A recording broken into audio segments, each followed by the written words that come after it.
നമസ്കാരം. മലയാളി വാർത്തയിലേക്ക് സ്വാഗതം. കേരളത്തിൽ വീണ്ടും ഒരു ഇടവേളയ്ക്ക് ശേഷം വ്യാപകമായ മഴ ഇന്ന് ലഭിക്കുമെന്നുള്ള മുന്നറിയിപ്പാണ് ലഭിക്കുന്നത്.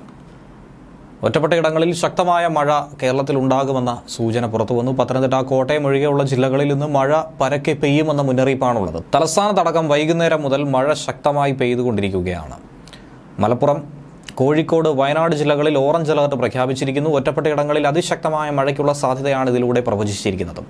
24 മണിക്കൂറിൽ 115.5 മില്ലിമീറ്റർ മുതൽ 204.4 മില്ലിമീറ്റർ വരെ മഴ ലഭിക്കാനുള്ള സാധ്യതയുണ്ട്. പത്തനംതിട്ട, ആലപ്പുഴ, കോട്ടയം, എറണാകുളം, ഇടുക്കി, തൃശൂർ, പാലക്കാട്, കണ്ണൂർ, കാസർഗോഡ് എന്നീ ജില്ലകളിൽ യെല്ലോ അലർട്ട് പ്രഖ്യാപിച്ചിട്ടുണ്ട്.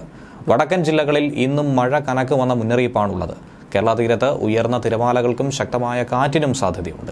മത്സ്യബന്ധനത്തിനും അതുകൊണ്ട് തന്നെ വിലക്കുണ്ട്. വടക്കൻ റയൽസീമയ്ക്കും സമീപ പ്രദേശത്തുമായി ഒരു ചക്രവാത ചുഴി നിലനിൽക്കുന്നു. അതിൻ്റെ സ്വാധീന ഫലമായി തന്നെയാണ് കേരളത്തിൽ മഴ തുടരുന്നത്.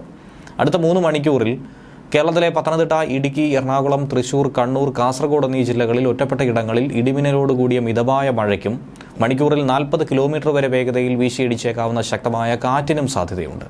തിരുവനന്തപുരം, കൊല്ലം, ആലപ്പുഴ, കോട്ടയം, പാലക്കാട് എന്നീ ജില്ലകളിൽ ഒറ്റപ്പെട്ട ഇടങ്ങളിൽ മിതമായ മഴയ്ക്കും മലപ്പുറം, കോഴിക്കോട്, വയനാട് എന്നീ ജില്ലകളിൽ ഒറ്റപ്പെട്ട ഇടങ്ങളിൽ നേരിയ മഴയ്ക്കും സാധ്യതയുണ്ടെന്നാണ് കേന്ദ്ര കാലാവസ്ഥാ വകുപ്പ് അറിയിച്ചിരിക്കുന്നത്. ന്യൂസ് ഡെസ്ക് മലയാളി വാർത്ത.